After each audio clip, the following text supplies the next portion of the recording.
Welcome everyone. My name is Simon Brockapay. I'm your virtual MC for today, and we're all excited. This is the Storyteller Awards. It's our second year, and this year, it's going to be hosted by a children's storybook author, Sunshine Tenasco, who will introduce it in a little while.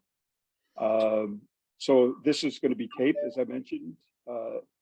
We're going to put you on our mailing list, our email mailing list, and if you don't want to be on the list, you can just email us at info@fdaa.ca.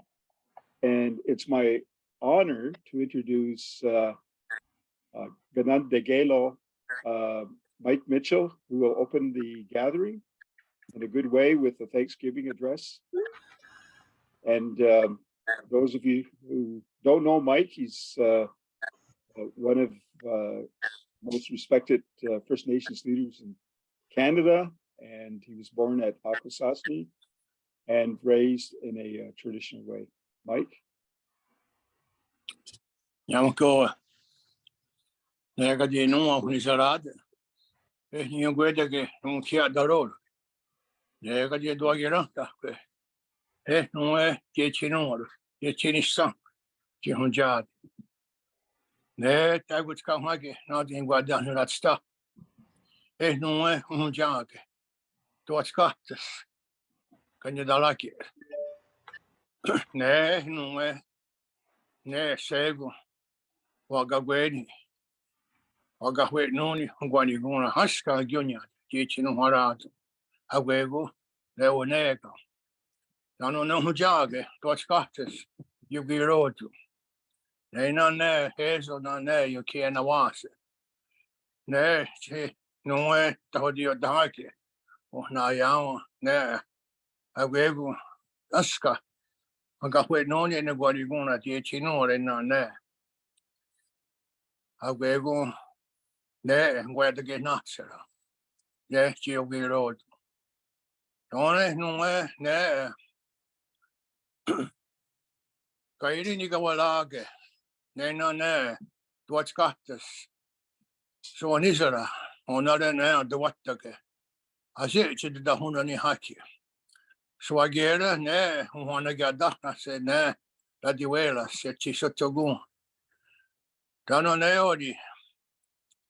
I said, Chinane, a sononia, the Sadi Egad, a wego, ne, Genoni the water. Only digging the garapar. Ne, no, ne, Oscar, ne, Chidoakia, you can neck a garapa. Danona, Satonek on a gua, ne, your chisota. Ne, did you know, how we go nature not to weasel. Ono Naya, ne, as it, and Jigioni, Daddy go Sadunki. Don't know when you know what does say Hagi. There, to the know Haki. There got the DNA, or got wait only what you want to do, Chino one. And I don't get this one you go. Well, then they already.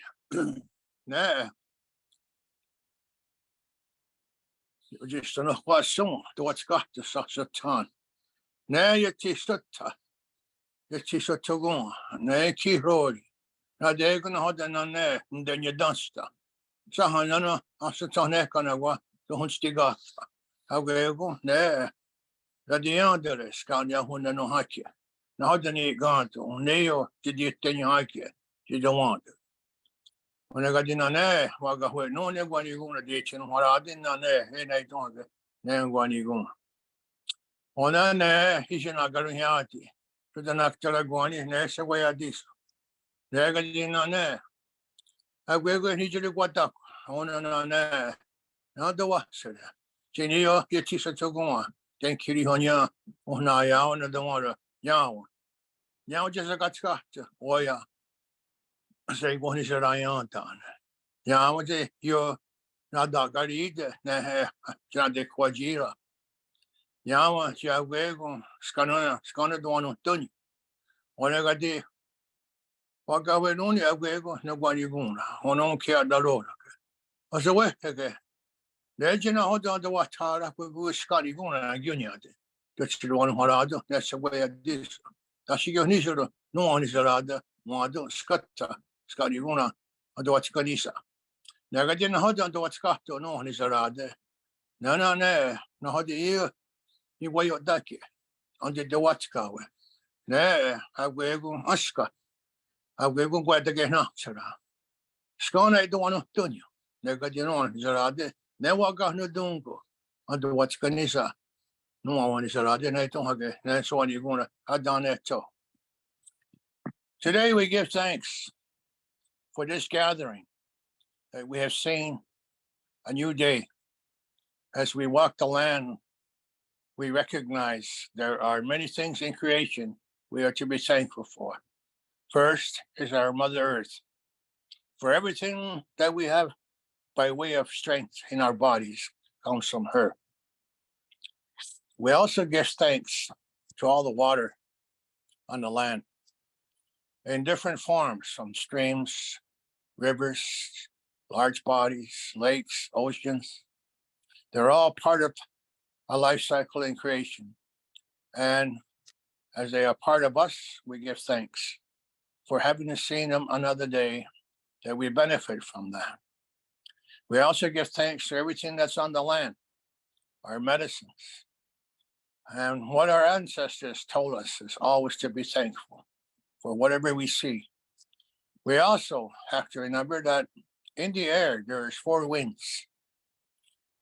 And in the importance of having them renew all life on earth, which brings the rain, the thunders, our grandfathers, replenishing the land, Mother Earth.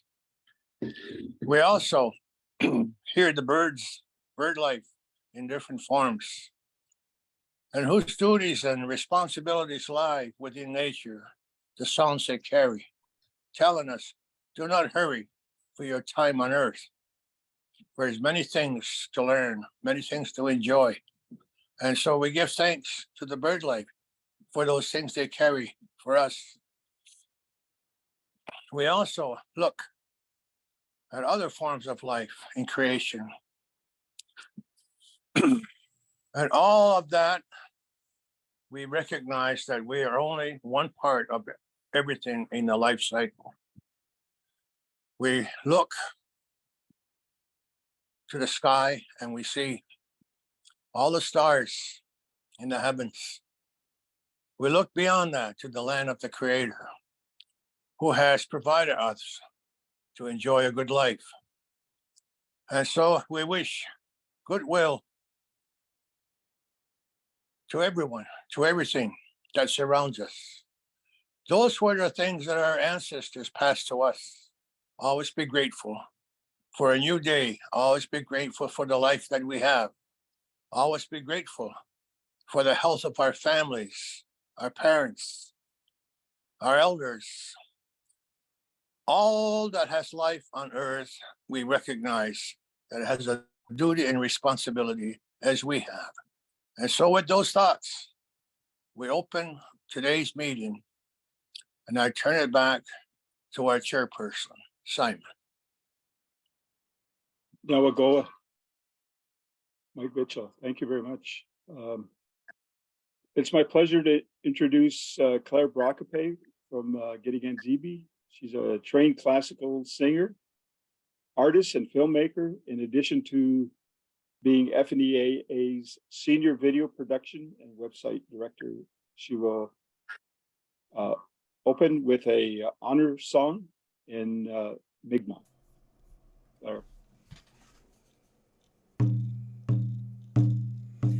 Get me that emanage, don't tell you no dig nigga much dude, Maui danage.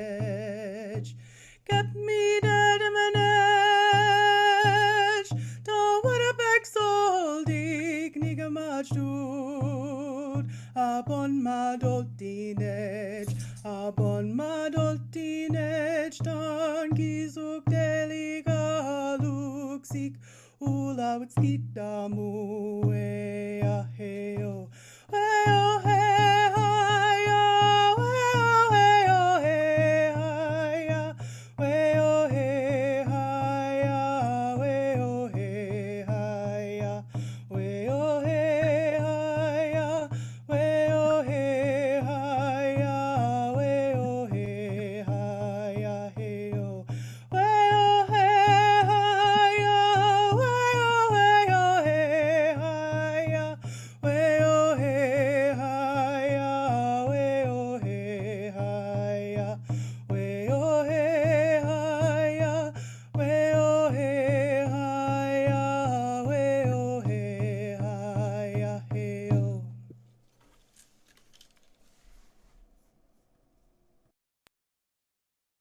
Gitche Miigwech, Claire, for that beautiful song. It's now my pleasure to introduce Dr. Paulette Tremblay. She's our president and CEO, who will open this storytelling session with some comments. Paulette. Yeah, both Mike and Claire, you have started us off in the right way with beautiful traditional words connected to our culture and beautiful music, which we all love. And when we hear the drum, everything starts moving. I tap my foot, I nod in appreciation. And so that makes me feel wonderful. What a great way to open the day. And of course, our master of ceremony, Simon Bracapay, he is a traditional man, and he has lots of traditional gifts that he shares with us willingly. So that being said, I wanted to, the topic is the importance of storytelling in First Nations schools and our cultures that we bring forward. And that is so important. And as the president and CEO of FNEAA, it is with great honor that I share some of my gifts and experiences with you today, because these are all going to be different. Everybody's going to have a different perspective, a different mindset, and they're all of a great importance if we're living and acting traditionally. If we're trying to move towards being collaborative and being the way we've always been through centuries. And so I'd like to say that learning for us, lifelong learning, is rooted in your memory, in those memory videos in your brain. They are there. Every action you have taken, every dream is part of your brain video memory. We have learning that's rooted in our history. All of the stories coming from being who we are. I'm Haudenosaunee, from the Iroquois, and I'm Mohawk. And so that's why I'm wearing purple today, honoring my culture. And I wanted to share that with you. You make your regalia as part of a sharing of who you are. You wear it with pride and love and caring to let people know about you and what you offer, what you bring as a Mohawk, as a Haudenosaunee person to the world view. And we also know that learning is rooted again in our stories. All of our stories that come from our culture and from us personally, individually, are gifts that we want to share and our experiences that we want to share. And I know that this is not well understood. So we have to do all that we can do to help others. And that's where for First Nations knowledge, traditions, and cultural ways of knowing and doing, our worldviews and our mindset come from oral tradition. We have always been an oral culture. We have had symbols, but we tell stories from our heart with passion. We're speakers. And you heard Mike Mitchell this morning, and he is an orator, and telling the story in the language and explaining it in English helps us understand. And we're grateful and give thanks for that. As a Haudenosaunee, we give thanks for everything. We have Thanksgiving address, and I love it because it's built right into who I am. It comes naturally if I'm looking at the world and speaking traditionally. And so we have to put up high and hold up our stories. And we tell them based on our personal experience. And so stories are used to teach skills. They're used to transmit our values And for us, as a Haudenosaunee, it's love, it's kindness, it's humility, it's joy, it's caring, it's honesty, it's kindness. All of those values that we practice in our daily lives are of great import. And so it's also the stories help share the news that we've got going on in our lives right now. And so they also, our stories, personal stories, record our family and community histories. So we talk about what we know about, what we've lived, what we've experienced, and we explain the natural world and our connection to place and to land. And so I encourage you all, totally get involved. You have to learn your traditional stories from your local First Nation, from your community, from the people in your life, and asking questions and about who you are, your identity. And I want you to try to use them to teach others. And so also to share your gifts by telling your own stories about and when you do that, you repeat it and repeat it and repeat it, and then it's shared and shared and shared, and it's locked in it and becomes your history. And I think we tell it again and again and again to others so that they understand who we are, our mindset, and our worldview.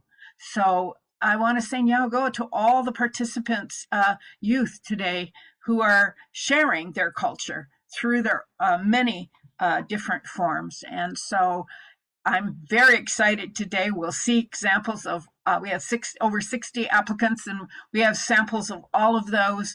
And I know that Sunshine Quem Tenasco is there, and she was a winner last year, and she's always a winner. And she has, using her voice to help others, to teach others. That's our mission. I'm pleased that you're embracing this, and all of you young people are doing that for us and helping us understand your view at this time in our lives. Yagoa. Thank you. You know what, Dr. Tremblay, so it's my pleasure to introduce Sunshine Tenasco. She's a proud mother of 4 kids, and is from Gitiganzibi, Anishinaabe. She works as a social entrepreneur and an author, and she's been promoting youth businesses for I don't know how many years she could tell you, but she's only 18, I think, so it might be a couple of years.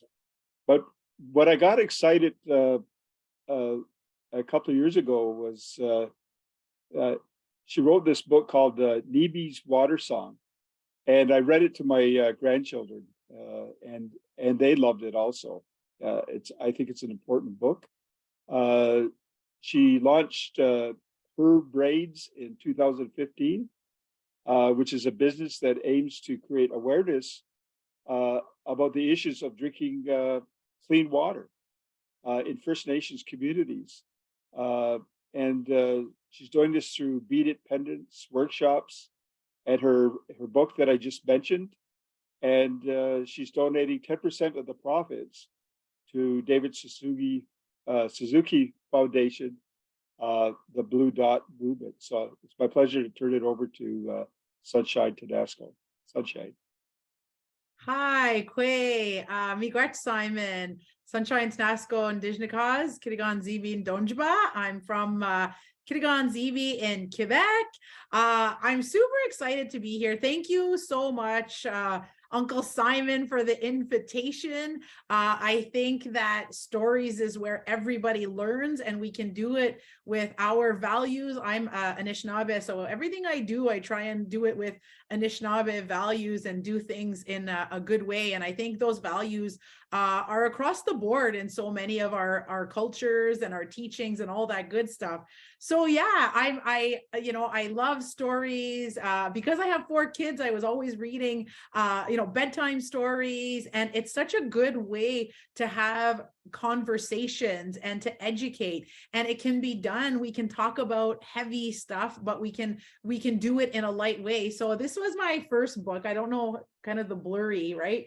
But Nibi's water song. And it talks about this little girl named Nibi, which means water in Anishinaabemowin. And it's about how she goes on an adventure and is determined to get clean drinking water. Our community, I say our because Simon and also Claire are from Kitigan-Zibi.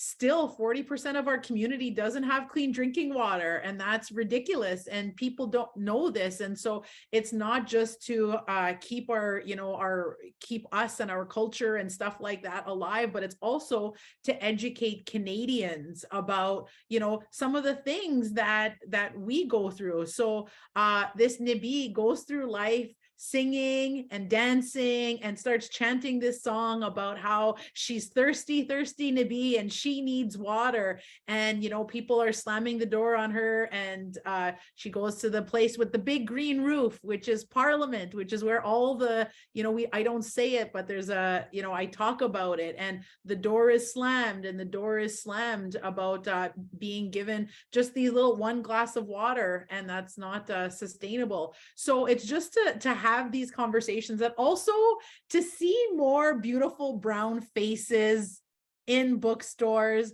where wow, this little human right here, is making a difference.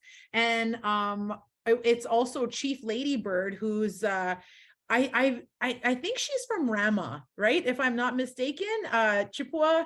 And she's the one who illustrated this book. So I'm really excited about it. It's been 4 years. And I also wrote Smile So Big, which is not even out yet. We had a world launch day online with 2,000 schools, 2,000 grades come in where I read it. And so this is also there's a beautiful brown girl with her arms wide open. And that's what we do when you come to community, right? We're all like, hey, Pindigan, come on in, and happy. And we need to show more of that, of what our communities are like to Canadian kids. So anyways, all that to say, this is out March 7th, and it's about all kind of things, but it's about beautiful brown skin, and it's about boys with braids, how special and beautiful and powerful and important that is to celebrate our men with their long hair. And it's all about all this good stuff and self-love. So all that to say, I think initiatives like this are so important, and we love to see that's where everybody gets started, is writing and practicing and art and all that good stuff, and how powerful of a tool this can be. So I can't wait, Miigwech, for the opportunity, and I can't wait to see who wins. So are we jumping right into it, Simon? Yes. So we're going to show one of the videos. We've got 3 videos. I'm not sure how many videos we got, maybe 20 of them. But their first video is done by 2 sisters, Adisa and Alicia, grade 10 and 11, Fredericton High School. They're from Kings Clear First Nation in New Brunswick, and it's called Disconnect.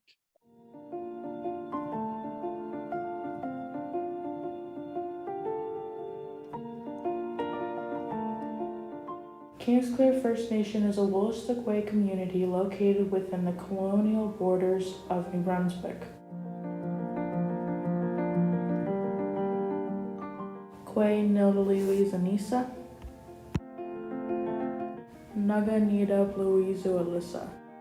Growing up in Kingsclear, we've had different opportunities than our peers, such as using our imaginations, exploring the places our parents did, and carrying on memories in those places. The traditional name of Kingsclear is Village, which can be spelled in different ways. I'm proud to say that we grew up in such a time that the outdoors is where kids wanted to play.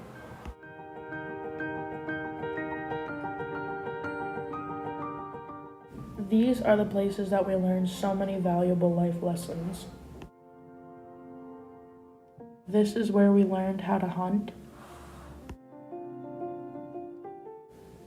This is the go-to spot for ice cream, to hang out, and to pet animals.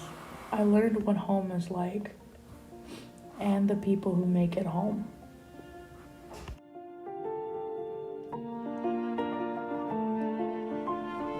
This is where the spirits are. The Woolastook holds so much sentimental value to us. This is where our powwow grounds are located and where many people gather to celebrate.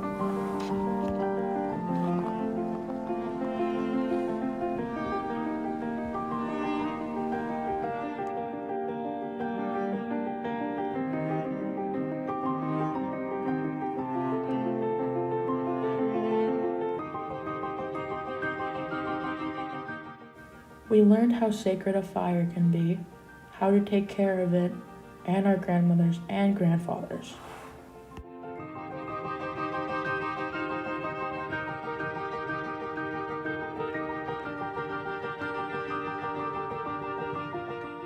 We learned how to drive.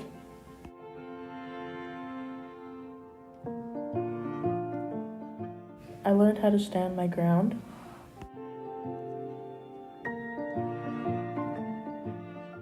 As we revisited the places that taught us these lessons, the memories will stay with us forever.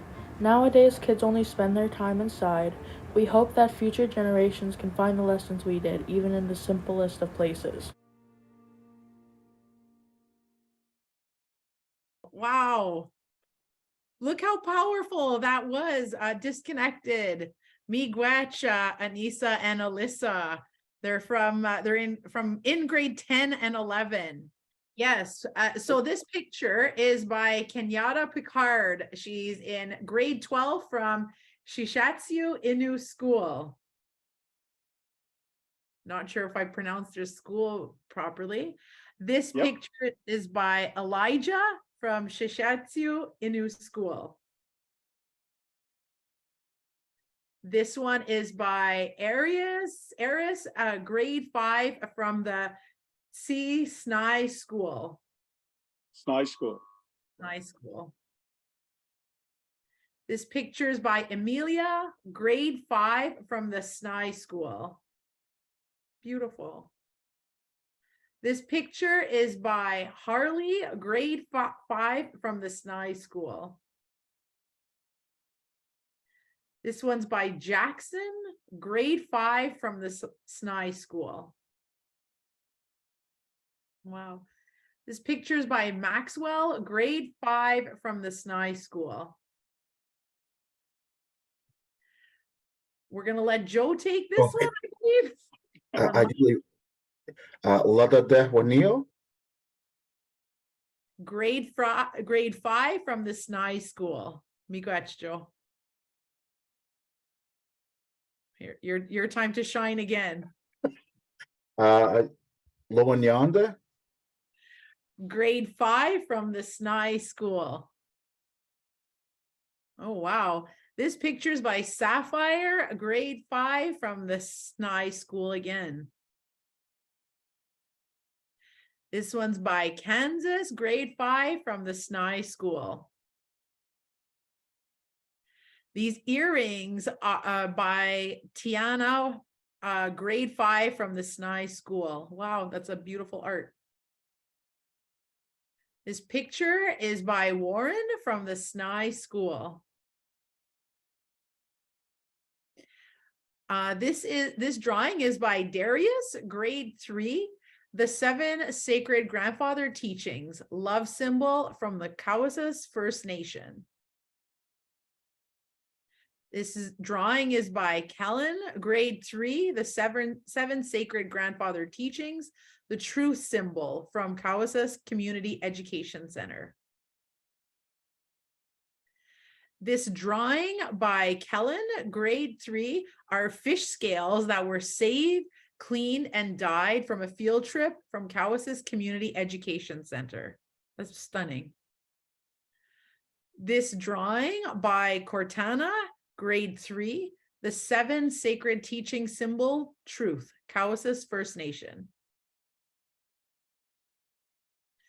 This drawing is by Charles, grade 3, the 7 Sacred Grandfather Teachings, Respect, symbol from the Cowessess Community Education Center. This drawing by Krine, wow, grade 10, The youth is the hope of our future.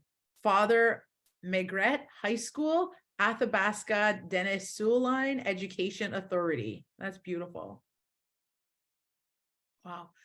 This is a bark carving by Maleric, grade 10, Trapper Father Maigret High School, Athabasca Denisuline Education Authority. This is a digital drawing by Joy, grade 12, the Allison Bernard Memorial High School. This painting is by Kara, grade 8, Thana de Thor, Peacekeeper, Father Port Memorial Dene School. Wow. This is a video by Angelia, grade 4, St. Francis Cree Bilingual School, Sweetgrass First Nation. So we'll start with Atlantic area draw, and it goes to the first Elijah Shishatsu Innu School, Shishatsu, Newfoundland and Labrador. And the second is Kenyatta Shishatsu Innu School, Shishatsu, Newfoundland and Labrador. And the third is Joy, grade 12, Allison Bernard Memorial High School, Eskasoni, Nova Scotia. Oh, Those are our winners. Congratulations from Atlantic. So the Quebec area draw awards go to Max, grade 5, Snai School at Akwesasne for our culture. The second is Kansas from grade 5, Snai School, Akwesasne, and it's a watercolor painting of a medicine wheel. And the third is Tayana, grade 5, Snai School, Akwesasne, at that beautiful beadwork that you commented on. Yeah, now we're gonna move on to the Saskatchewan area draw. And our first winner is Cortana, grade 3, Cowessess Community Education Center, Cowessess Nation, Saskatchewan.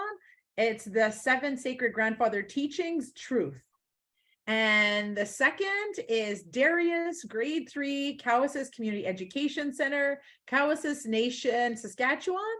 And the third draw goes to Kai, grade 8, Father Port Memorial Dene School, Black Lake, Saskatchewan.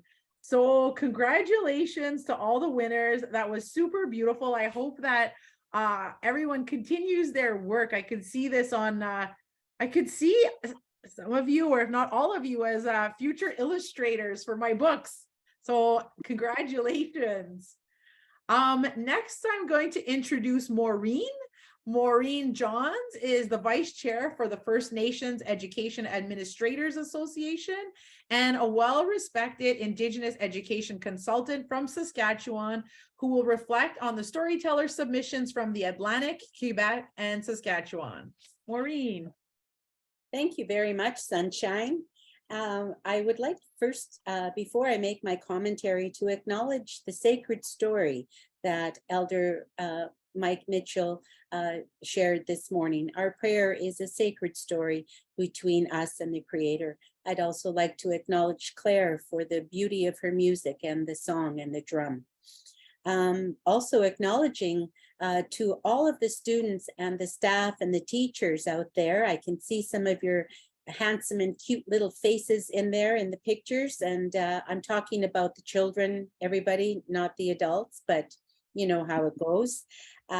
I really appreciate the fact that you students out there that are listening, I can see you, and I know that you tell stories and you work on stories, and it's so good for you to be involved in storytelling. It's so important in our life.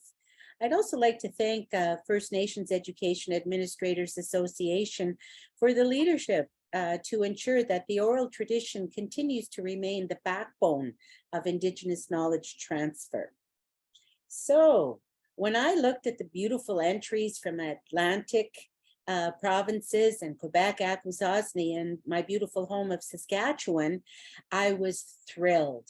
I didn't know what to expect. I looked at each picture and I made up my own little stories at first for some of them because I said, what does this picture of that medicine wheel mean to me?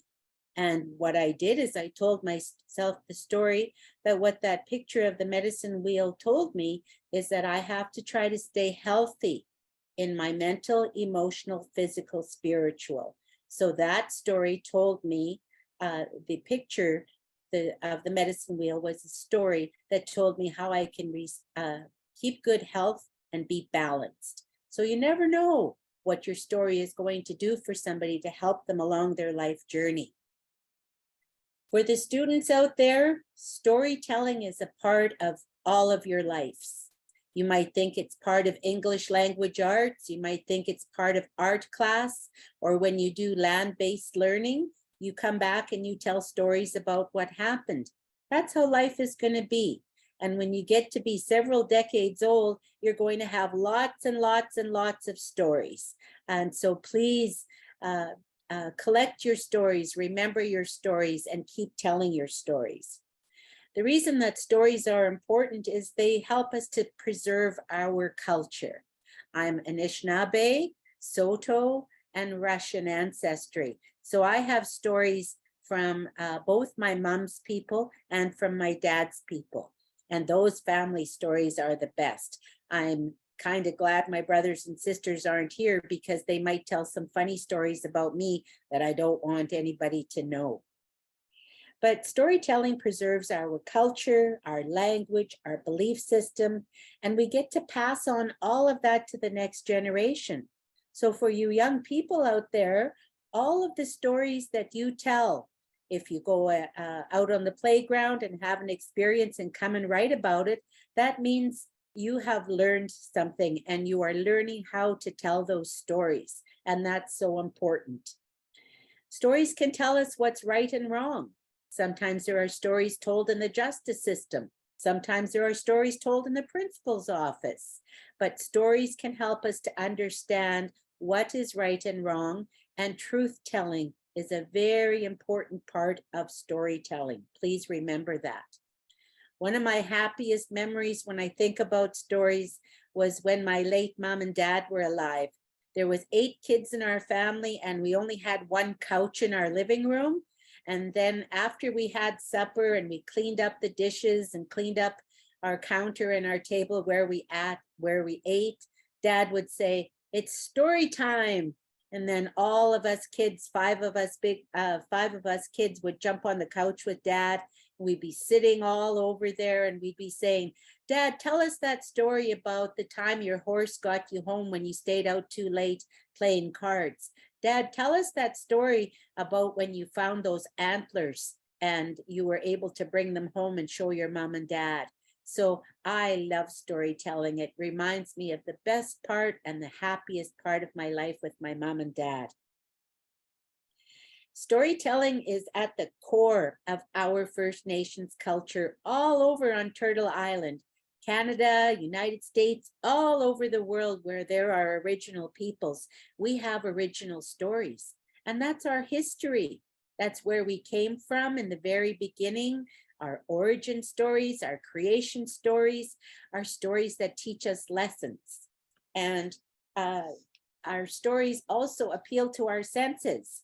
Sometimes when somebody tells a good story, you can see it, you can imagine it, you can smell it, you can hear it, you can feel it, and sometimes your heart gets touched by it and makes you smile, or maybe even makes you have a little tear of sadness. But eventually, all stories will teach us something, and they say something about ourselves. One of the most important things about stories is they're important to our identity. Who are we? When I go out in my job, people in different towns and cities and nations here in Saskatchewan, especially in Treaty 4, they say to me, "Where are you from? Who are your mom and dad?" I wonder if any of you young people ever got asked that. And the reason we do that is so that we know who our family is. We know where people are from. And like you heard on this Zoom call, we even find out relatives that we didn't know we had. Right, Uncle Simon? Our stories give us self-esteem and they make us feel good about ourselves and about being a First Nations person. What we need to tell our story is our voice. And sometimes we think our voice is what comes out of our mouth, and that's true. But as you saw in the entries from Atlantic provinces, Akwesasne, and Saskatchewan, stories can be told by video, by watercolor painting, by pencil crayon paintings, by teaching about the 7 sacred teachings from our grandparents, our grandfathers. So storytelling makes us get a voice, and then that's how we communicate with other human beings, with Creator, with the natural world, and everything around us. Once we find our voice, that's when we can rise up. We can rise up and we can claim who we are and be so proud and just love what our cultural background is and what it means to be a human being here on earth. My favorite stories are the ones about my ancestors, about the adventures, about the land, and about the cultural teachings and spiritual teachings that I'm so lucky to get. I'd like to acknowledge all of the students and the teachers and the helpers that put your organization together to get the entries sent in. Your picture tells 1,000 words visually through art, through watercolors, through beadwork, through pencil crayons, carvings, music, and video. My challenge to each of you, young and old, may you continue to use your voice to make sense of the world we live in and to keep our storytelling tradition alive. Thank you very much. Oh, miigwech, Maureen. That's a good challenge for everyone. Thank you for your kind words. I made my drawing because it's part of our culture and it's where we get to get our Mohawk names. I made mine out of my culture.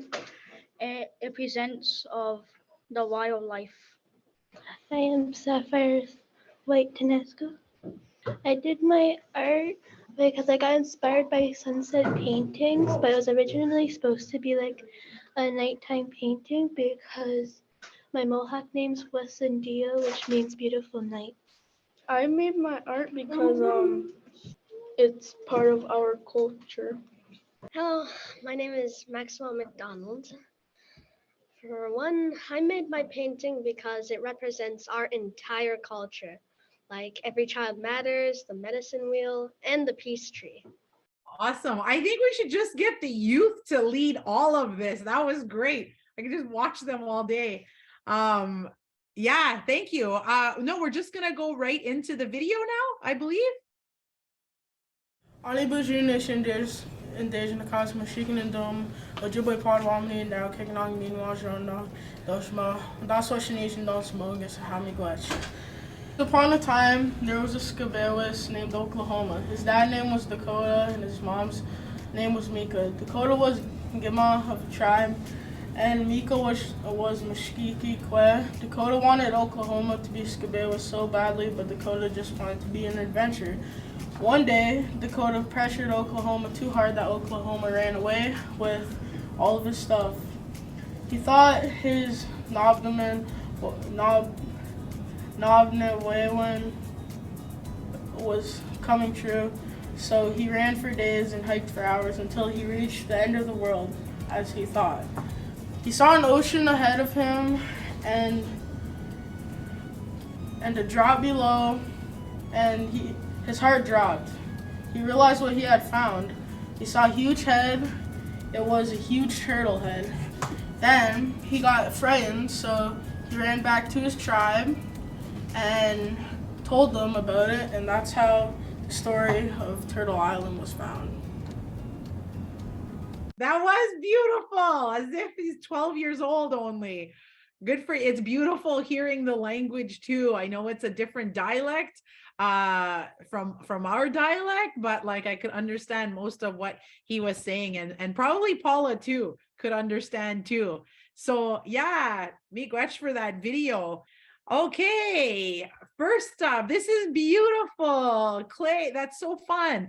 Milo Kijik route to grade 5. Kikendaso Gamek Elementary School, Chippewas of Nawash First Nations, Ontario, and this is called Teepee Men. Beautiful. Aya Johnston, grade 5, Kikendasogamik Elementary School, Chippewas of Nawash First Nation, Ontario, Ducks in the Lake. I love going to Nawash. I usually go once a year and visit this community. Up next, more beautiful jewelry. Hannah Miller, grade 6, Kikendasogamik Elementary School, Chippewas of Nawash First Nation, Ontario. These beautiful beaded artwork pieces for your ears. Oh, beautiful. Bo Dingler, grade 5, Kikendasogamik Elementary School, Chippewas of Nawash First Nations, Ontario, Turtle Island. I'm happy to see that these youth are continuing on and learning all these teachings. So it's beautiful. Billy Johnston Jones, grade 6, Kikendasogamik Elementary School, Chippewas of Nawash First Nations, Ontario, the 7 grandfather teachings. Jarrett Kijik, grade 6, Kikendasogamik Elementary School, Chippewas of Nawash First Nation, Ontario. This is called the Longhouse. Beautiful. Madison Johnston, grade 5, Kikendasogamik Elementary School, Chippewas of Nawash First Nation, Ontario, beach time. It does look like their beach is there. Beautiful. This one's by Romeo George, The Spider Robin, grade 5, Kettle and Stony Point Hillside School, Ontario. Oh, wow. This is by Desmond K, grade 5, Kettle and Stony Point Hillside School, Ontario, Avatar. This one's by Ryland George, Why the Beaver Has a Flat Tail, grade 5, Kettle and Stony Point Hillside School, Ontario. This is by Tobias Cucci, grade 3, Kikendaut, Kinamadi Gummick, Docus School, Docus, Ontario. Oh, my thing is on the way here. I can't read that. Can you read that, Simon? Oh, there we go. Oh. Grade 3, Kikendaut, Kinomadi Gummick, Docus School, Docus, Ontario. Wingush, grade 4, Kikendaut, Kinomadi Gummick, Docus School, Docus, Ontario. This drawing's by Julia, grade 3, Kikendaut, Kinodami Gummick, Docus School, Docus, Ontario. This one's by Mila, grade 4, Kikendaut, Kinomadi Gummick, Docus School, Docus, Ontario. Aiden, grade 4, Kikendaut, Kinomadi Gummick, Docus School, Docus, Ontario. This one's by Chloe, grade 2, Kikendaut, Kinomadi Gummick, Docus School, Docus, Ontario. Price, grade 2, Kikendaut, Kinomadi Gummick, Docus School, Docus, Ontario. This one's by Addison, grade 2, Kikendaut, Kinomadi Gummick, Docus School, Docus, Ontario. Tristan, grade 2, Bernard Grandmaitre School, Ottawa, Ontario. And that's it. Miigwech. So Sunshine, do you want to announce the Ontario North Draw Awards, or should I? That's up to you, Uncle Simon. Okay, so the first is Bilo, grade 5, Chippewas Nawash. The TP band was one of the early ones that we saw. And Jarrett, grade 6, Chippewas of Nawash, the Log House. And third is Aya, grade 5, Chippewas of Nawash, Ducks in the Lake. So those are the 3 award winners by draw. Thank you. I love that. Congratulations, you guys. I love that everybody just all you have to do is participate to be really chosen as a winner. So congratulations, everyone. Now I'd like to introduce Paulette Tremblay. She is the president and CEO of FNEAA, who will reflect on the storyteller submissions from Ontario North. Paulette. Nyai, I am so overwhelmed by the beauty of your submissions. They were all beyond my expectation, and I am so thrilled that you participated. I have found that all entries were about nature. They were rooted in nature. They talked about the animals, the ducks in the lake, and they talked about parts of life and ways of living, the way we live, and about our lodgings, the teepee man and the longhouse and another teepee. Well, I mean, we had to have a space where we can live and become and do, be connected to our families. And so the longhouse was in there. I was happy to see that one. It was amazing. They were all amazing. Also, part of our history was displayed with the Turtle Island submissions. They're really important because they give us a perspective. It's not just one, it's a historical reality of Turtle Island, and people don't understand what that is. They don't understand that it's part of Canada, North America, and there wasn't a border. It's about the connection to the people in the sky world and in the stars. And so it's important that it's not about just, the two-legged, the animals. It's about all beings in the world, and that there's, it's about the four-leggeds and how we connect to them and how we care about them because they teach us lessons and that we can share with others about our worldview, our mindset, how we see the world. And so it's wonderful. And so also the 7 grandfather teachings about the values, and lots of art about the values, and one in particular, there's truth, there's love, there's kindness, there are all kinds of values.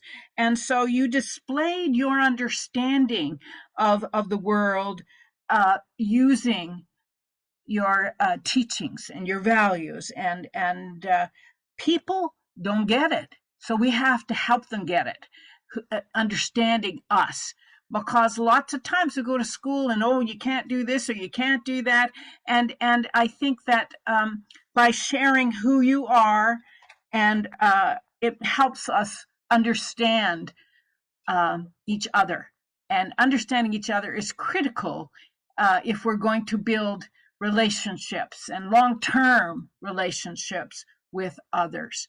And you're beginning this journey at such young ages that it's going to be so much part of you when you take the journey into the adult world. And so we're here to help you. We're here to support you. We're here to make sure that your voices are heard. And that's now required when we talk about the Truth and Reconciliation Commission, and being required to have a voice, to share a voice. We need to be understood, and we need to share our gifts and our views, and that's what you're doing. So Nyawagoa, everybody did an outstanding job. Congratulations to the winners, and I truly loved the video. Nyawagoa. Awesome. Miigwech, Dr. Tremblay, for that beautiful synopsis of everything we've seen here. I'm going to ask that Joe Phillips come and introduce the students from Chippewas of Nawash First Nations for to see their reactions for 5 minutes. Bo, do you want to come up first? Yeah, sure. Okay, so Bo did the Turtle Island drawing. Yeah, so maybe talk about your drawing. I just heard the Turtle Island story, and I just thought it was pretty cool that like we're living on a turtle right now, just a big old turtle. I really took inspiration from my old house. Oh yeah. And that's what made you want to do the longhouse? That's about it. But thank you so much for having this awards contest, and it was really meaningful to the students. So thank you. Beautiful. Miigwech, Chippewas from Nawash, and Miigwech Joe for that.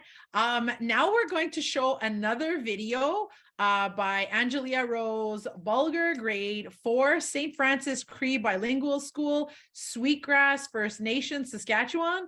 And this is the second year that Angelia has submitted a video about her culture. Dansa ana netsiga sun nigawatsu nia. Ewi nigamus tamataguk uma. Hello, my name is Angela Bugler. I am Cree and Blackfoot. I am from Sweetgrass First Nation. I go to St. Francis Cree Bilingual School. I am 9 years old and I am in grade 4.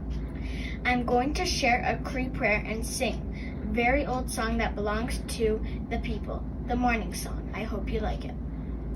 Nutawinan kisamantu. Wichinan mina kanawemanan anotskakiskak. Nianan tisawasimisak napewak napesak. Iskwewak iskwesak egwa kakio kutatak isinawak uta aski. Kitaminan. Ay hay. Wanska pewa panuma. Asepiesisa ginegamua. Emunagua. Etaskena wea. Where hey, where hey, hey, where hey, hey, where hey, hey, where hey, hey, where hey, yo. Wow, Miigwech, Angelia, we have another fawn wood on the rise over here. So I hear Angelia is here somewhere. If we'd love to hear from you to see why you chose to make this video. If you're here, would you like to come on for a minute? I got a note from her teacher. She said she's in class and she's opening the National Technology Conference. So she said big to bad. So I love it. Oh my God, who is this girl? So we have to book her. Take an appointment, Uncle Simon. Yeah. So we'll go to the PowerPoints. So this one is Brock Shanu, How the Monkey Got Long Arms, grade 7, Kettle and Stony Point Hillside School, Ontario. This one is from Brooke Oliver, How Wabashishi Becomes the Best Warrior, grade 6, Kettle and Stony Point Hillside School, Ontario. This one is from Derwit Brissett, Catching My First Oga, grade 7, Kettle and Stony Point Hillside School, Ontario. This is from Emmett Shanu, The Skinwalker, grade 6, Kettle and Stony Point Hillside School, Ontario. This one's from Isaac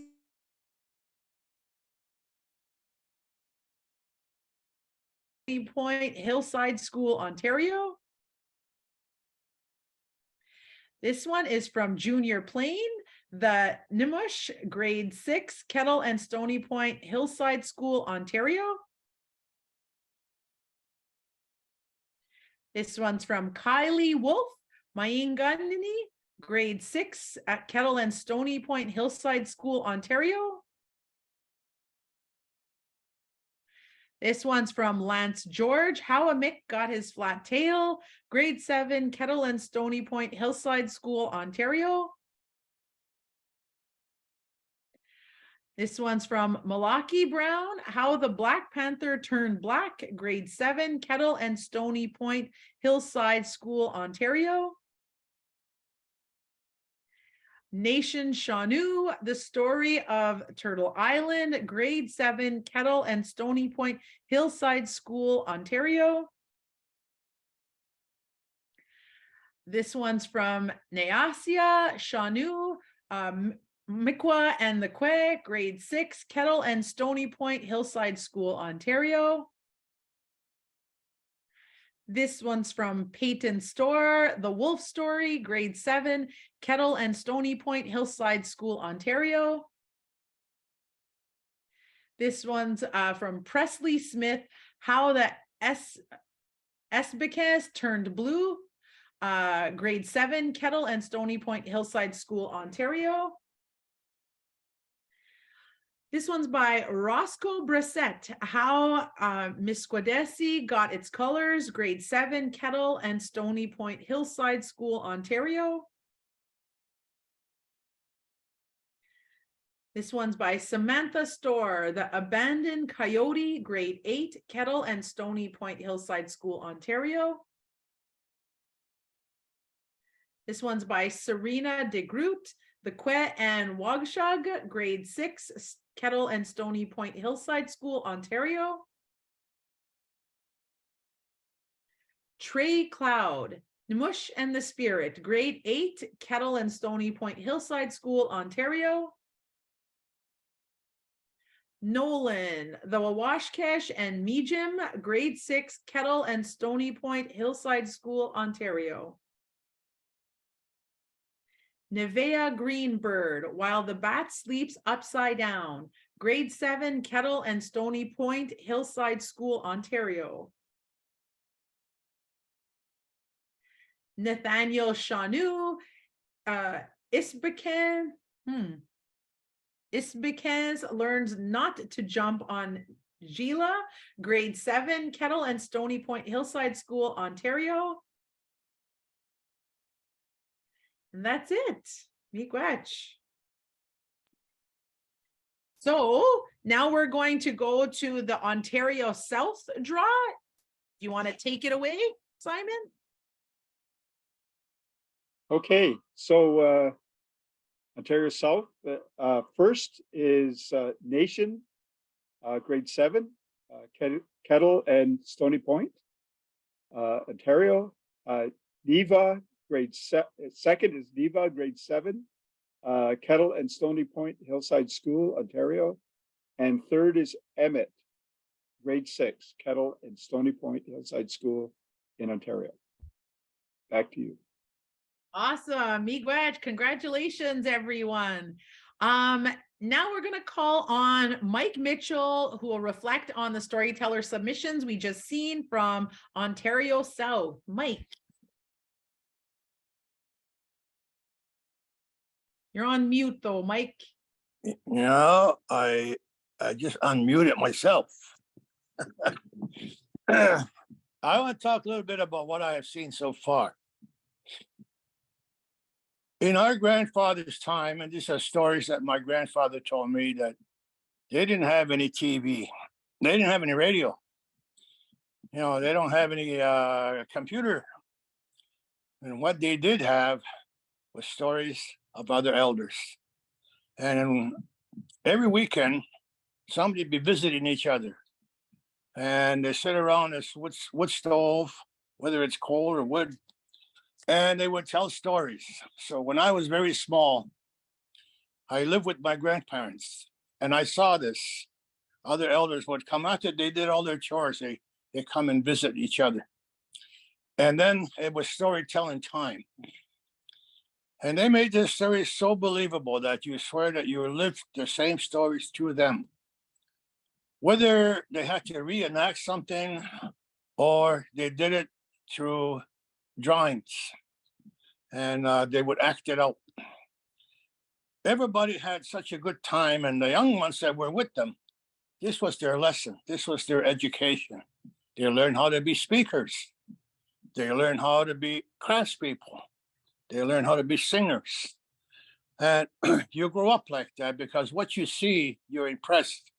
Those elders that are your hero per se, they like what they see, and they say, "I'm going to be just like that man. I'm going to be a good storyteller, or I'm going to draw just as well, or I'm going to sing."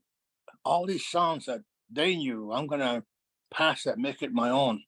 And before you knew it, they're well into midnight. You know, people would go home after that. Next week, they'd meet at somebody else's house. The art, the culture, the language, the ceremonial songs, the social songs were all kept up in this way. And the young people used to enjoy sitting on the floor, and the elders would be sitting on benches and in their storytelling. And then they would invite, and the women would make such delicious foods by very simple means, you know, whether they got from an apple tree or strawberry, whatever it may be that they put together. Well, family life was very special back then. And so I kind of grew up in that way, in that I never saw a car until I was about 8 years old. We lived on an island with my grandparents, and there's cut off. You had to go by boat to get to where we live. And the St. Lawrence River was powerful. You know, you couldn't just oar across, although they did. But when they were able to get motors, outboard motors, that's what they would use. But in any way, everything was close to the land.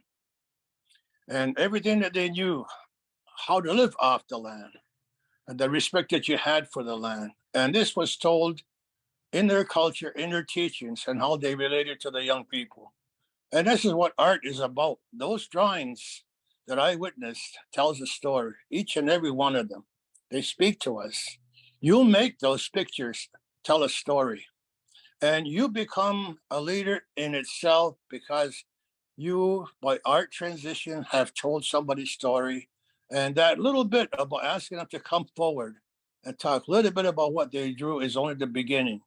It's the beginning of their ability to speak, their ability to teach, their ability to share. And they don't know that that was their first step. First step to be an adult, to be a leader, to be an artist, so many different routes that they could take. And so just sitting here watching those young people share their drawings, and I'm sure you will agree, you could not help but feel proud of what we witnessed, of what we saw. And that's only a few steps along the way, because they're going to be inspired also to speak, to sing, to share.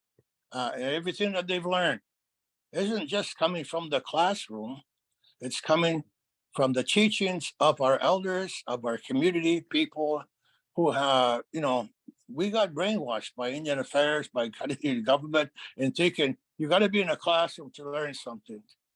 Our young people learn from their elders. They learn their medicines. They learn how to hunt. They learn how to tell stories, and this is part of their education. It's very valuable. And then it tells us how to be a thriving society. And in that thriving society is an expression of your culture. I heard that continuously throughout. This is part of our culture. And it makes you real proud to have a young person say that. The reflection, it turns into something else that's positive. You know, it talks to the land. It talks about your ancestors. It talks about medicine. It talks about everything else that's around you. And before you know it, your whole lesson plan has just been shared with everyone, without saying it, without pushing kids to say, this is what you got to learn. You got to read this book. Well, in art form and what they've done and how they got inspired to draw something like that and then tell the story, it's the most valuable lesson that we can learn. That's going to stay with you inside your head. And so my observation, what I saw this afternoon, you could not make me any more proud than any other time that I have witnessed young people do an activity. This is very constructive, and it makes one very proud to be Indigenous. And so I just wanted to share that with all of you. You make me a very proud man. Thank you for what I saw. Congrats, Mike. That was such a nice way to summarize everything that I think we're all feeling about these youth. I felt very proud too. So miigwech to hear and to see and to feel, and our youth are doing it. So good for you guys. So anyways, miigwech, Mike. Now we're going to ask Joe Phillips to introduce the students from Kettle and Stony Point First Nations to come up and maybe just share with us why you created what you created. So it's Mkogisis. We do a lot of storytelling, and it was very unfortunate because I wanted to take my students ice fishing, Gigo Camp. So I was hoping to focus our storytelling this year about ice fishing and come up with some really good water teachings, and that's how I was going to infuse it with the curriculum.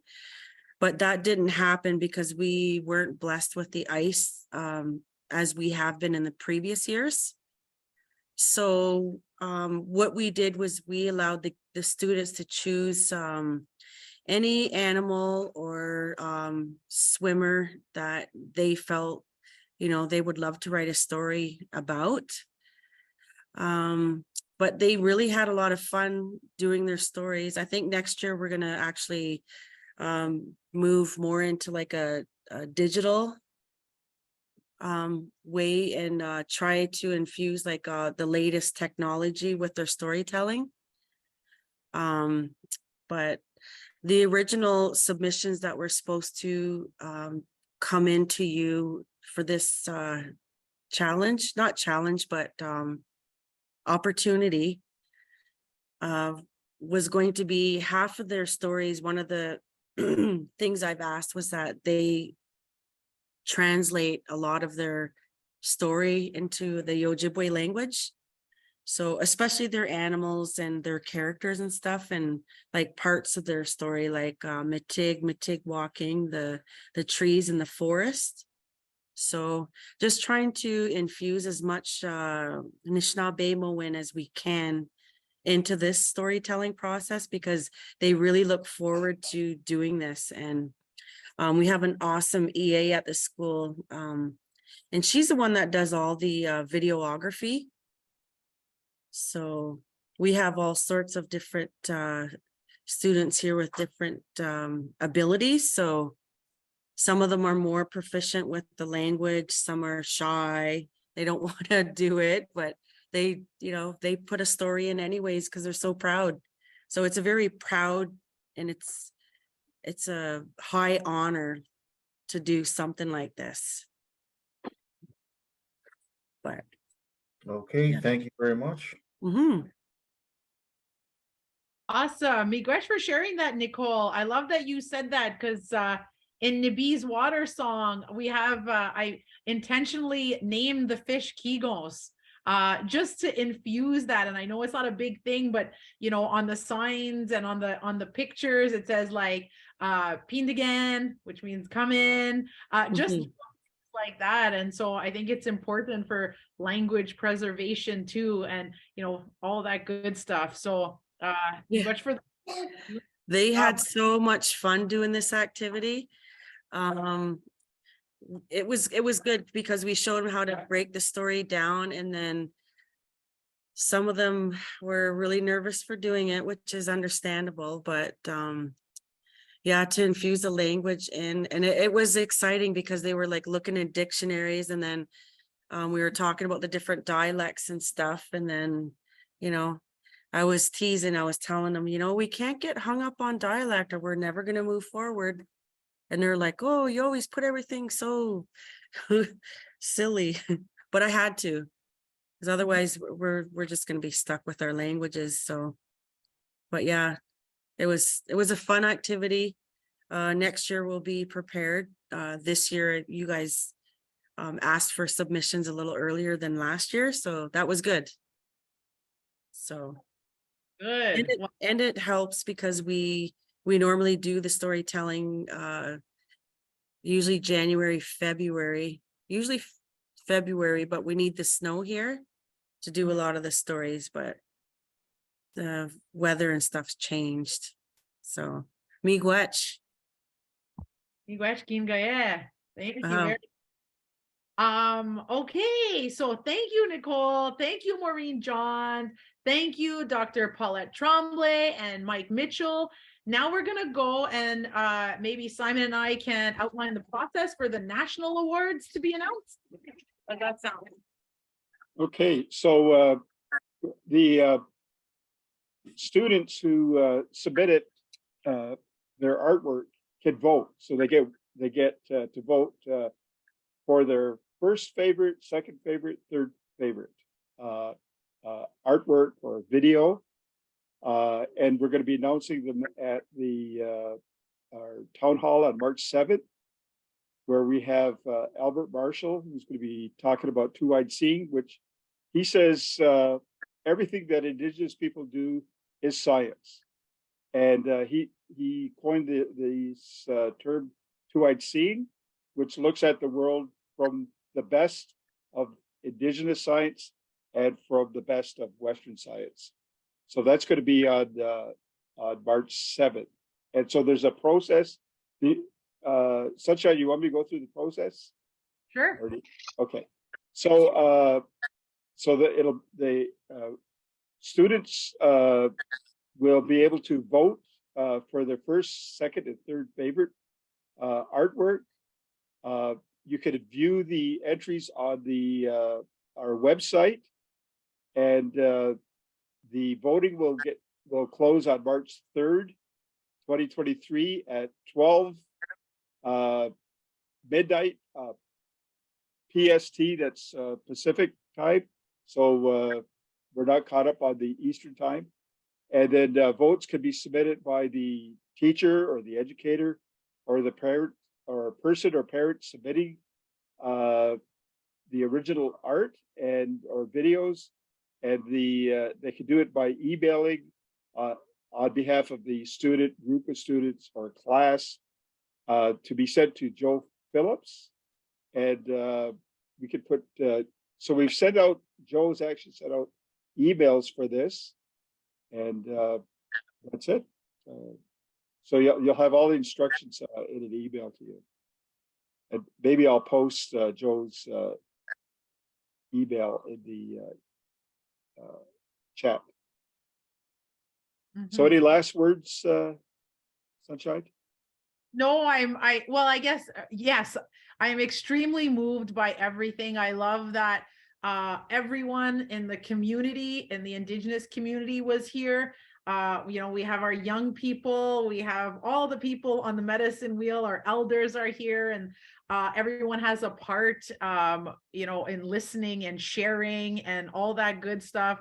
I think this is beautiful, and congratulations to everyone who took the time to participate. Nobody had to participate, and everyone chose to participate and to draw something and to create something. And that's where magic happens. So miigwech for having me here today and witness this important activity. Okay. Miigwech, Yahweh. So I'll turn it over to Mike Mitchell for closing. Thank you, Uncle Simon.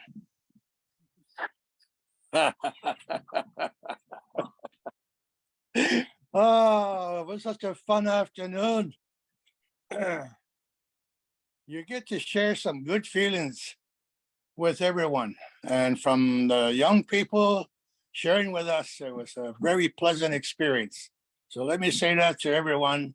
It was really fun, entertaining, that type of sharing that people talk about. Now we've actually seen how you can take something, an activity, and transform that into cultural teachings.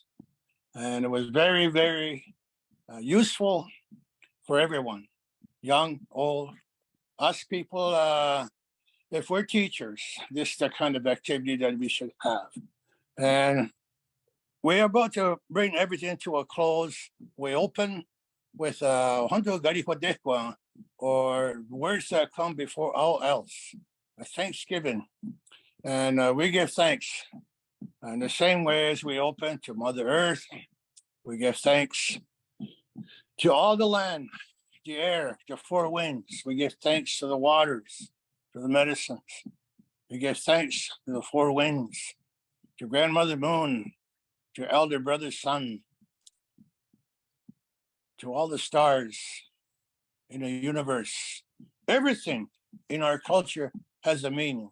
The teachings from our ancestors of the words that we're speaking now are all what has been passed to us. That's our education, to have respect for the land, to have respect, what we call Mother Earth. And that in itself, as we grow into adulthood, teaches us, when you hunt, take only what you need, leave the rest for others. When you fish, take what you need. Our people made treaties with each other, with other nations. Dish with one spoon, remember that, is one of the most important ones, because it's not just about hunting and sharing. It's also about leaving it in good condition, the land, Mother Earth. And when you come back, the land is just as fertile, it's given life. And so all these things become important. We remember that. And when we meet, we offer these words. We offer these words to each other. And we remind each other how sacred life is. And so in our teachings, our elders would always have one speaker who would say these words. And they say, Nyawa, thank you. Thank you to Mother Earth. Thank you to the land, to the water, to the air. Thank you for life all around us. Thank you for all of creation. Thank you to the Creator itself for the life that we have, and for the family and the nation that we belong to that make us proud Indigenous people. These are our teachings, sacred teachings, and it's up to us to carry them into the next generation. It's up to you. And those thoughts are what's going to end our meeting today. Congratulations, everyone who participated. Yonko.